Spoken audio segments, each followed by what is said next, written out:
Bienvenue dans cette nouvelle édition du QG News. Voici les titres de ce journal. Les membres du gouvernement burkinabé entendent participer personnellement au fonds de soutien patriotique destiné à la lutte contre le terrorisme. Les ministres s'engagent à y verser 5% de leur salaire. Hausse de la transformation de cacao en Côte d'Ivoire, premier producteur mondial, plus 8,9% durant la précédente campagne. Le décryptage à suivre dans ce journal. Puis du sport, direction la Côte d'Ivoire, gros plan à suivre sur la dernière édition du tournoi dénommé Le Choc des Titans. Mais tout d'abord, Éric Laurent et Catherine Gracier jugés ce lundi 16 janvier à Paris. Ils sont soupçonnés d'avoir voulu obtenir une importante somme d'argent en 2015 en menaçant de publier un livre explosif. Les deux journalistes français sont accusés d'avoir voulu obtenir 2 millions d'euros et en menaçant de publier un livre sur le roi du Maroc, Mohamed VI. Au niveau du jugement, une peine d'1 an de prison avec sursis et 15 000 euros d'amende ont été requis contre chacun d'eux. Le délibéré devrait intervenir dans 2 mois. Dans l'actualité également, cette nouvelle attaque perpétrée en Somalie où 11 soldats ont été tués ce lundi dans une attaque contre un camp militaire situé à environ 60 km au nord de la capitale Mogadiscio. Attentat revendiqué par le groupe terroriste Al-Shabaab. Les djihadistes ont d'abord fait exploser un véhicule chargé d'explosifs, puis ont attaqué un camp militaire à Awadlé, détaille Mohamed Osman, commandant d'une milice locale alliée du pouvoir en Somalie où le nombre d'attaques menées par Al-Shabaab affilié à Al-Qaïda ne cesse d'augmenter. Al-Shabaab, groupe qui, dans sa lutte sanglante, cherche à renverser le gouvernement central. Au Burkina Faso, les membres du gouvernement ont pris la décision de céder une partie de leur salaire. Une initiative afin de participer à l'effort de guerre dans ce pays en proie au terrorisme. Les sommes récoltées seront versées au fonds de soutien patriotique. Cette contribution sera de 5% sur les salaires. Elle a été annoncée après la décision du gouvernement d'abandonner le prélèvement sur le salaire de chaque travailleur. Nathalie Mauve. Les membres du gouvernement cèdent à l'unanimité 5% de leur salaire pour contribuer à l'effort de lutte contre le terrorisme au Burkina Faso. Prompte réponse de l'exécutif burkinabé à la création d'un fonds de soutien patriotique de 100 milliards de francs CFA. Cet investissement, adopté en Conseil de ministres le 12 janvier 2023, va permettre de soutenir et d'accompagner l'action des volontaires pour la défense de la patrie engagés dans la lutte antiterroriste dans le pays.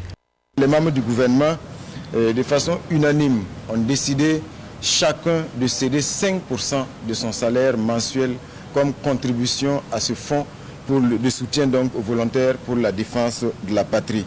Pour cela, le gouvernement invite tous les citoyens véritablement à adhérer à cette initiative afin que nous puissions par nous-mêmes être les acteurs de la libération de notre pays. Le texte de création du fonds de soutien patriotique contre le terrorisme au Burkina Faso a subi un amendement. Initialement, il prévoyait un prélèvement de 1% sur le salaire de chaque travailleur burkinabé, suscitant une vive réprobation des centrales syndicales nationales. La contribution à l'effort de lutte antiterroriste désormais volontaire sera également soutenue par des quotas perçus sur les taxes sur l'alcool et le tabac, sur la consommation des télécommunications et sur les jeux de hasard. Nous avons voulu qu'il soit volontaire dans la mesure où on n'a pas pu dégager un consensus parmi les partenaires sociaux pour la contribution et donc de façon concrète ce qui sera fait, nous allons disponibiliser des fiches en ligne comme de façon physique pour que les fonctionnaires qui veulent apporter leur contribution puissent le faire en fonction des taux qu'ils vont eux-mêmes proposer. Des experts estiment à 120 en moyenne le nombre d'attaques terroristes par mois au Burkina Faso. L'insécurité a contraint plus de 1,8 million de personnes à fuir leur foyer. Dans le pays où 40% du territoire échappe au contrôle de l'État selon des chiffres officiels, 50 000 combattants volontaires pour la défense de la patrie ont été recrutés pour soutenir l'armée dans le rétablissement et le renforcement de la sécurité.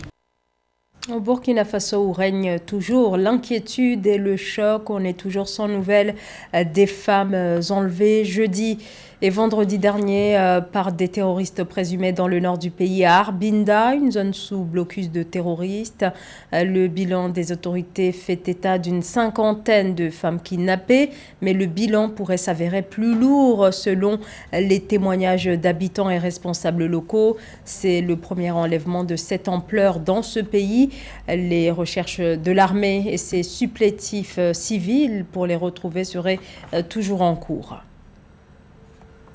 Vers une hausse des tarifs de l'électricité en Zambie, les prochaines factures d'énergie vont être plus salées. L'État prévoit une augmentation de 17%. Décision prise en pleine crise énergétique qui a obligé le gouvernement à rationner la fourniture d'électricité aux compagnies minières suite à la baisse de la production d'électricité. Le point avec Séverin Douqueux. Les tarifs de l'électricité vont augmenter de 17% pour inciter les investisseurs privés dans le secteur de la production de l'électricité. Ainsi en a décidé le gouvernement zambien le 13 janvier 2023. L'augmentation progressive, qui s'étalera sur 5 ans, devrait permettre de juguler la crise énergétique en perspective à cause de la demande de plus en plus grandissante. Il n'y a pas d'autre option, il n'y a pas d'autre choix, ne rien faire n'est pas une solution, car nous savons que dans les 5 prochaines années, nous aurons des pénuries d'électricité graves et nous ne voulons pas suivre cette voie. D'après le directeur général de l'Office de régulation de l'énergie ERB, Yohan Mokabe, les tarifs pratiqués en Zambie ne reflètent pas les coûts et les besoins en termes de production, de transmission et de distribution de l'électricité sur la période 2021-2040 s'élèvent à 14,03 milliards de dollars. Il est nécessaire d'investir dans le système électrique pour répondre à la demande croissante, selon l'étude des principaux moteurs de la demande entre 2021 et 2040. Selon l'étude, les principaux moteurs de la demande entre 2021 et 2040 seront les clients domestiques, résidentiels et commerciaux. Un total de 14,3 milliards de dollars est nécessaire pour la production, le transport et la distribution entre 2021 et 2040. Les tarifs actuels ne reflètent pas les coûts et devront augmenter en moyenne de 17% entre 2020 et 2025 en dollars réels.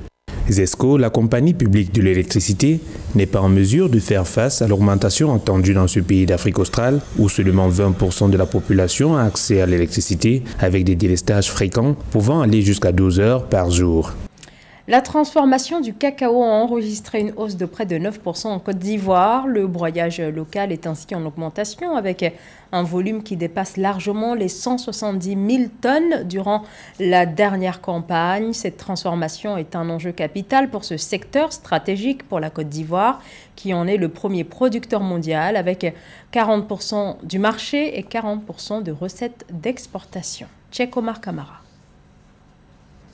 Les broyages de fèves de cacao en Côte d'Ivoire ont atteint 172 357 tonnes dans la période allant de décembre 2021 à décembre 2022, soit une hausse de près de 9% par rapport à la campagne précédente. Cette annonce provient de l'Association des exportateurs ZEPEX. Pour dynamiser le développement de la filière cacao, les autorités ivoiriennes ont réaffirmé leur volonté d'accroître la transformation locale des produits agricoles pour améliorer les revenus des agriculteurs. En ce qui concerne la capacité de broyage en elle-même, elle a connu une évolution positive, passant, on va dire, d'une capacité estimée à 545 000 tonnes dans les années 2013, aujourd'hui une capacité estimée à, on va dire, environ 900 000 tonnes en 2022. La plus importante du monde devant les Pays-Bas au jour d'aujourd'hui. Cette évolution s'explique principalement par, on va dire, l'extension des capacités installées au niveau des groupes tels que les Barry Callebaut, Cargill, mais également aussi avec l'implantation de nouvelles unités, notamment celles qui étaient inaugurées récemment à San Pedro. Produisant plus de 2 millions de tonnes de fèves de cacao par an,